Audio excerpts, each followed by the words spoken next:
Welcome and welcome back. Hey, what's up, y'all? Today we have a Glock special. Actually, it's a Glock 81 field knife. She knows all the specifications on it, so go ahead and tell us a little something about it. Okay, so what we have here, like he said, is the Glock Field Knife 81.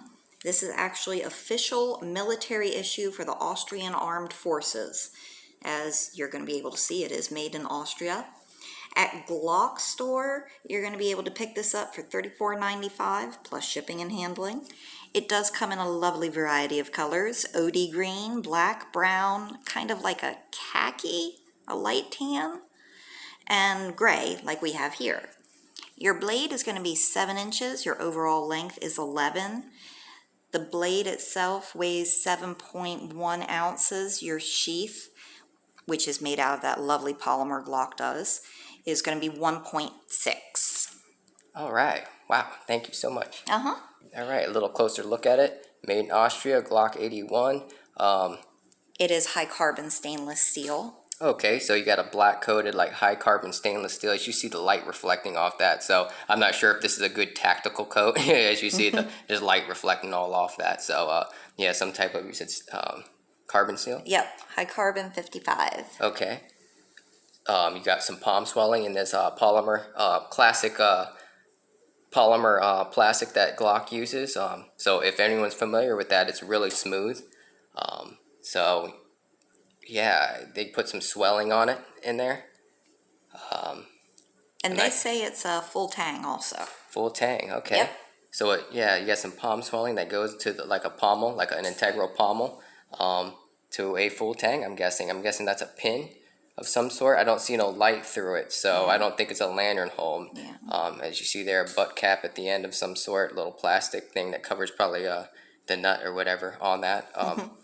Being full tang, it might be, I don't know what type of full tang, maybe rat tail. I got the magnet here, so we'll check it out. Yeah, they don't specify on what type of full tang. They just say full tang. So they give you a hand guard here. Nice thumb ramp on that guard there. Man, really smooth in here. Very nice. Let's see the balance on this bad boy. Okay, so if I hold it here, it's gonna naturally drop forward. See, if I put my finger there, I'm just gonna let go of it. See, and it just drops forward. Yeah. So it's a little blade heavy, so that's good. You know, for any type of light chopping if you have to. As you see, the balance there is right in this smooth ramping in here in the hand guard, in the hand, right to the hand guard. Yeah. It's real nice though. Really nice, but you know, just like what Glock does. Yeah. You know. All right. You got this root saw here. That's what they're calling it. Here, hold the camera. Uh-huh. All right. What I mean by root saw is like when I'm using a saw outside, specifically when I'm cutting like vines outside, like thorn vines, other than using my machete or the weed whacker, they're just like it's like iron. Seriously, it's like coiled wire. So I'll pull back on the saw and the teeth will rip backwards. This is forward, so this is gonna be for, I guess, you know, Trench digging. yeah, trench digging or whatever. Exactly, some type of trenching and hitting those roots in the ground. So it's gonna bite it on the way down, not so much on the way out. So it's not gonna get snagged so much. So you're just gonna work your way right down in those roots. Pretty cool. Gonna get right through that mud or clay, whatever you need to with those saws. Yeah, it's like double edged there. It reminds me of a piece that she has. Actually, you want to show them real quick? Yeah. Okay. So careful. We've got a huge monster here. This is hers. Yeah, this is mine. This is inherited from my dad. I'm not sure what era it is, but I love it. It's weighty. It's a beast. It's got that double saw just like this Glock has. So, I mean, it essentially looks like the same knife, only mine's bigger and meant to be mounted, I think. Yeah, I think what you're getting at is it almost looks like a bayonet. This almost looks like a bayonet style. Yeah. And yeah, totally. This is a large bayonet. So as you see there, the teeth are double also, and they go forward. So talk about a root knife. That's, if you're digging some trenches, this is the one you might want right here. Yeah. I don't know what that attaches to. Yeah, neither do I. What rifle. So if you guys out there know, you know, enlighten us. That'd be kind of cool in the comments. Yeah. It has a fuller all the way down, and then a nice, beautiful convex grind on it. She's a beast. Yeah, she's a beast. This is her piece Yeah. from her dad, so really cool knife. Anyway, just putting it right there. It's just a size comparison. Yeah, it's like a bayonet in a way. Yeah. All right, It's yeah. huge. Yeah, it's huge. Speaking of full tang, let's see here. I got the magnet right here. Okay. It wants to go up towards that Here, handguard. hold that. Yep. Okay, I'll put the magnet right here. I'll put it right in the middle. Mm-hmm. Yeah, and it's Still wants to go up towards the. And it's sitting like right there. Mm-hmm. Yeah, see, sitting right there. So the tang, they say it's full tang, so I don't know how much because look, I'll put it this way and then I'll rock it back this way. Yeah, that's weird. See, it'll go that way, but there's nothing here, unless it's just a super rat tail because it will favor. I'm sure there's a meaty tang right in here somewhere. Yeah. But anywhere, like right over the symbol, I don't know what's there. If it's plastic, if it's rat tailed, or what. Maybe there's just too much plastic. Yeah. Anyway, yeah, It's pretty cool. It makes a light package though. So if you're out there in the field and you got other shovels and other tools and weapons on you, this right here is gonna be a really nice light option, a multi-use option tool right here. Especially if someone tries running up on you with that clip point with that swedge in it. This is only single edge, but you get that swedge in there. I mean, it's gonna have no problem piercing.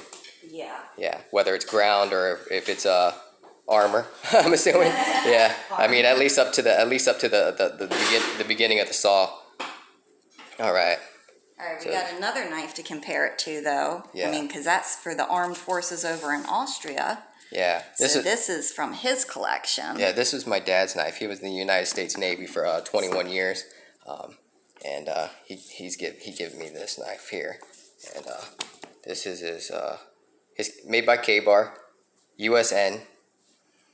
And stack leather handle. I lost the pommel on it, and he just put a bolt on it, and we just welded it on there real quick, and it worked just fine. But I am going to do it justice. It's a really nice knife, and I will get a really nice pommel for it here soon. Maybe maybe a figural head or something.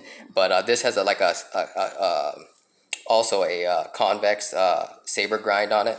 It has a fuller and a really large swedge. This is only single edge, but I did sharpen a little bit of that swedge, and here we'll just compare it. Size right here.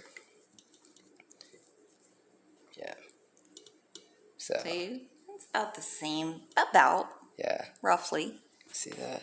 Looks like the K-bar might be a hair bigger. Yeah. Just a little bit bigger. The Glock has that sawback on it. The Glock's lighter too. Yeah. And as you see the sheath, this is an old knife. This is an old military knife. I'm sure they do it in a plastic sheath now. That's more weather resistant and on the fly more sturdier or whatever. Yeah. Like this one here. Let me show them the sheath real quick on this. This is the sheath that it comes with. It's that polymer plastic, also the Glock right there. See to get that to focus, but comes with a clip on it, and it's really soft. I like this, but it's not soft enough where if you bend this, you'd be afraid you're gonna break it. I can see this right here, like picking up maybe that flex in it, but that's it. I don't really see it really breaking very easily, but very soft. I like that, and I think the coolest thing about this gray version, well, not coolest thing about the gray version, like she said, it comes in different colors, but this gray version, I guess, set up for like more urban. Yeah, I would say more urban. More the concrete jungle. Yes, definitely. And as you see here, this has a little hook on it, and that will snap right there into the fuller. Nice. Into the handle. I noticed about this knife though, when you go to draw it, having it on my belt loop like this on my belt, I had to actually keep my finger here, my pointer finger, and So then you could unclick it. and then do that, yeah, and then hit my thumb with that so I can draw it one-handed. Other than that, I found myself going like this with my other hand just to loosen that up and then pulling it. But trying to pull it like this, like with your finger, like pushing your finger down there, it's really hard to. Well, it's not that, but you really got to shove your finger down in that, and you could do it. I mean, this is pretty new, so as you see, I've tried my finger. Yeah, I can kind of. It's possible. I definitely want gloves doing that, but I have small hands, and so as you see there, to lift that, yeah. But how I did it was just going like this, since it was connected to my belt. I just put my finger there, my trigger finger, and just lift it up right there, and then it was freely ready to go. And this is fully ambidextrous, so anyone that's left-handed out there, yeah, it'll work left-handed too for the lefties out there. So, Awesome. Yeah, so that's pretty cool. I like that feature. How, and of course that knife right there. With the new ones, I don't know how the K-bar would work with that. Yeah. But yeah.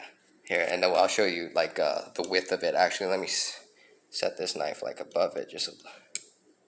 Yeah, as you see there, the K-bar has a lot more. A lot more meat on its bone. Yeah, a lot more meat on. Exactly, that's a good way of putting it. As you see, but you know, two totally different knives, two totally different countries and companies. So and apparently two totally different thought processes. yeah, I mean, totally. I mean, that one doesn't have a, you know, the Yeah, but then are. again, this one was also made for the Navy. I understand that we have slightly different versions. Yeah, but they're all kind of similar, the same. This is your Yeah. standard version, whether it's, you know, the naval one or the Marine Corps or Marine, whatever. yeah. Her family being military and mine being military also. We both come from military families. Anyway, what knife you got on you today? So I have my Delica Emerson Wave. Okay. I can't get it open today. My hand is hurting. Yeah, okay. Yeah. You got ring fighter. You got your fight knife? Yep. Put that down there. Yeah. Really cool. So, all right, so we done do a cut test? Yeah, we could do a real quick cut test. I'd like to go outside and actually throw this knife. I bet the balance of that knife, I'm sure it'd be awesome. Here, you want to take the camera? Yeah, I take the camera. Cool. All right. Ready then? Let's try here. Okay. All right. So it's not super sharp, right? Yeah. Right, but as you see, it's paper cut and sharp. Yeah. Yeah. Let's see stabbing wise.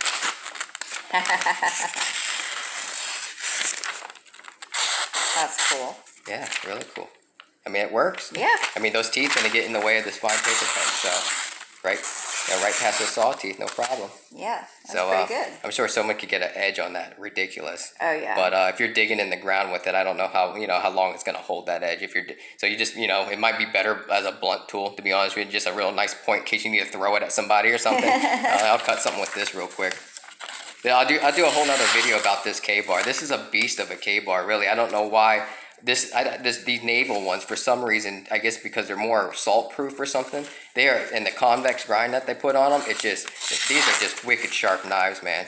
I mean, I cut through a sapling, like a good maybe 1.5 inch sapling with this, like one swing, and like it was butter right through it. Like butters. Yeah, I really like this knife. Yeah, I use this to chop stuff.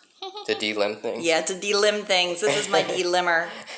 That's my delimmer. That's the type of root you get with like a sequoia tree or something. Or redwood or something. Yeah. Well, anyway, I hope you guys liked the video. If you guys got these knives out here, tell me what you guys think about them. Or, with the smooth handle, I could see putting some type of like a little rubber rings on it. My Glock 26, actually, my pistol has a Hogue grip on it. And I could see that'd be cool if Hogue came out with like a little slip that you could put on here to give it some traction, or you could just put rubber bands in here and it give you some traction. Yeah. But I hope you guys liked the video, and if you haven't already, subscribe, and we'll see you on the next one. Bye bye. Thanks. Bye.